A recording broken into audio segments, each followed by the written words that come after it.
বন্ধুগণ, মুগ ডালের এই ভেজ ডালটি থাকলে ডিনারে কিংবা লাঞ্চে কোনো সবজি কিংবা আমিষের প্রয়োজন হবে না। এটাতেই পুরো ভাত খেয়ে নেওয়া হবে। আর এই জন্য প্রথমে আমি একটা গ্যাসের মধ্যে একটা কড়াই বসিয়ে দিলাম। কড়াইয়ে দিয়ে দিলাম এক বাটি সোনা মুগ ডাল। আমি এখানে সোনা মুগ ডালটা নিয়েছি। এবার এটাকে নেড়ে চেড়ে আমি ভেজে নেব। ডালটাকে একদম পুড়িয়ে ফেললে হবে না। ডালটা থেকে যখন সেন্ট বেরাবে তখন এটাকে নামিয়ে রাখতে হবে, নাহলে ডাল যদি পুড়ে যায় তাহলে অনেক সময় সেদ্ধ হতে চায় না। এবার এটাকে নামিয়ে দিয়ে আমি ভালো করে ধুয়ে নেব। তার আগে আমি একটা মশলা বানিয়ে নেব। তার জন্য একটা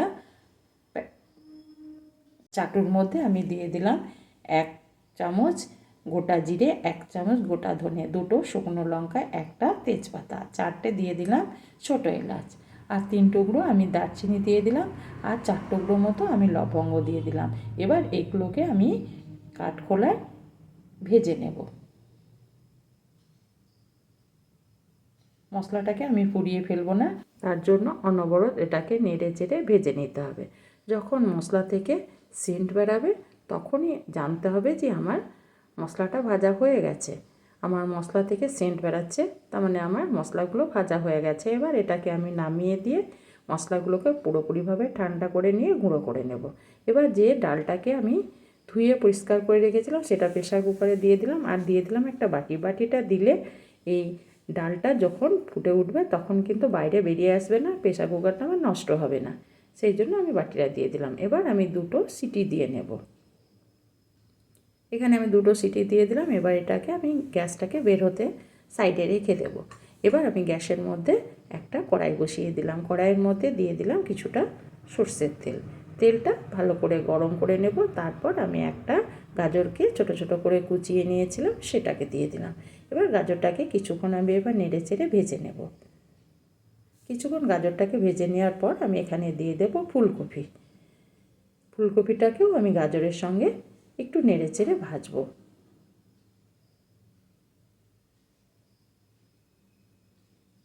ফুলকপি আর গাজর একটু লাল হয়ে এলে এখানে আমি দিয়ে দেব একটা মিডিয়াম সাইজের ক্যাপসিকামকে আমি কুচিয়ে রেখেছিলাম, সেটাকে দিয়ে দেব।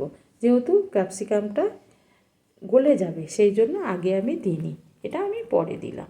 আবারও ক্যাপসিকামটাকে দেওয়ার পর আবারও আমি কিছুক্ষণ নেড়ে চেড়ে এই গাজর আর ফুলকপিটাকে ভেজে নেব।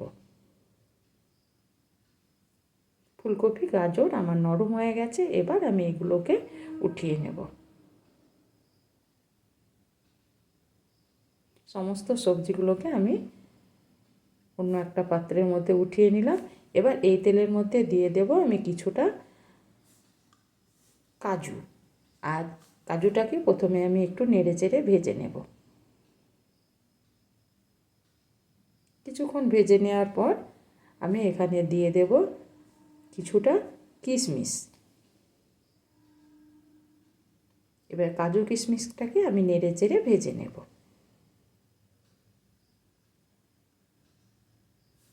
আমার এগুলো ভাজা হয়ে গেছে, এগুলোকে আমি একটা পাত্রের মধ্যে উঠিয়ে নিলাম।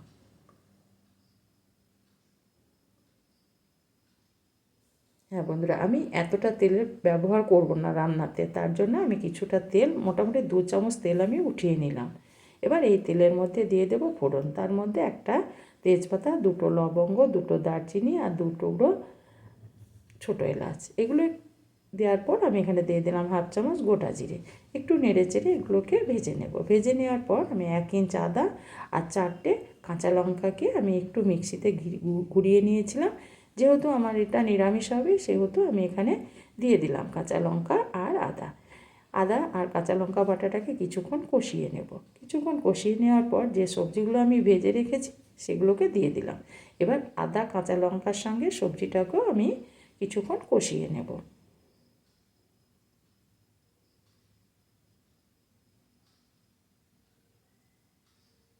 এবার আমি দিয়ে দেব হলুদের গুঁড়ো পরিমাণ মতো, আর দিয়ে দেব জিরে গুঁড়ো 1/2 চামচ, ছোটো চামচের, আর ধনে গুঁড়ো ছোটো চামচের 1 চামচ, আর দিয়ে দিলাম পরিমাণ মতো, যেহেতু আমি কাঁচা লঙ্কা ব্যবহার করেছি সেহেতু আমি পরিমাণ মতো দিয়ে দিলাম শুকনো লঙ্কার গুঁড়ো।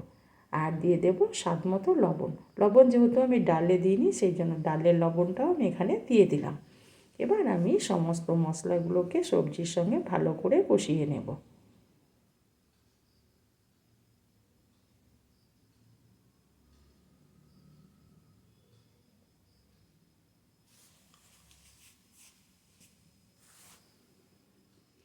মশলাটা একটু শুকনো লাগছিল, সেই জন্য আমি দিয়ে দিলাম একটু জল। জলটা দেওয়ার পর আবারও আমি একটু নেড়ে চেড়ে নেব যাতে পুড়ে না যায়। কিছুক্ষণ কষিয়ে নেওয়ার পর আমি গ্যাসটাকে একদম কমিয়ে দেব। এবার যে ডালটাকে আমি সেদ্ধ করেছি সেটাকে দেখে নেব। দেখুন বন্ধুরা, আমি যে বাটিটা দিয়েছিলাম, দেখুন সেই বাটিটা দেওয়ার ফলে আমার একটু ডাল ছিটকে উপরে আসেনি বা সাইডে লেগেও যায়নি। আমার প্রেসার কুকারটা কোনো নোংরা হয়নি। এবার বাটিটাকে আমি উঠিয়ে নিলাম। যেহেতু জলটা সম্পূর্ণ টেনে নিয়েছে, সেই জন্য আমি 1 কাপ মতো জল দিয়ে দেব। এদিকে আমি যে সবজিটাকে গ্যাসটা কমিয়ে রেখেছিলাম সেটা গ্যাসটা একটু বাড়িয়ে দিলাম। দেওয়ার পর এটাকে আবারও নেড়ে চেড়ে একটু কষিয়ে নেব। কষিয়ে নেওয়ার পর আমি এখানে দিয়ে দেব যে ড্রাই ফ্রুটসগুলো বা কাজু কিশমিশগুলো আমি ভেজে রেখেছিলাম, সেগুলোকে দিয়ে দিলাম। এবার কাজু কিশমিশগুলোকে আমি সবজির সঙ্গে ভালো করে মিশিয়ে নিলাম। মিশিয়ে নেওয়ার পর আমি যে ডালটাকে সেদ্ধ করে রেখেছি সেটাকে দিয়ে দিলাম। এবার ওই প্রেসার কুকারটাকে ধুয়ে আবারও আমি 1 কাপ জল দিয়ে দিলাম। দেওয়ার পর আমি নেড়ে চেড়ে ভালো করে সবজির সঙ্গে ডালটাকে মিশিয়ে নেব।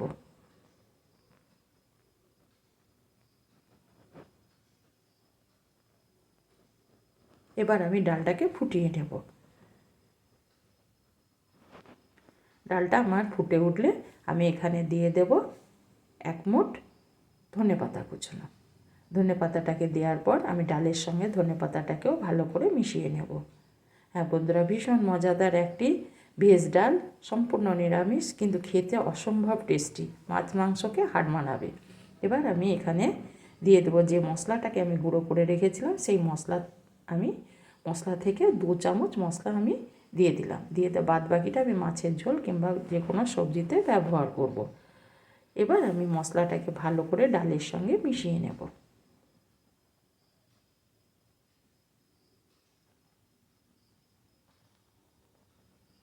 পুরো মশলাটা আমি ডালের সঙ্গে মিশিয়ে নিলাম। যেহেতু আমার নিরামিষ ডাল, সেই জন্য এখানে আমি দিয়ে দেব 1 চামচ ঘি। ঘিটাকে আমি ভালো করে ডালের সঙ্গে মিশিয়ে নেব।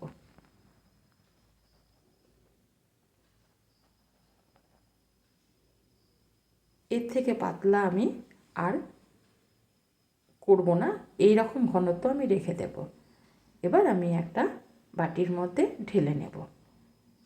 যদি আমার ভিডিওটা ভালো লেগে থাকে তবে অবশ্যই একটা লাইক করবেন আর সাবস্ক্রাইব করে আমার চ্যানেলটির পাশে থাকবেন আর অনেক অনেক করে শেয়ার করবেন বন্ধুরা।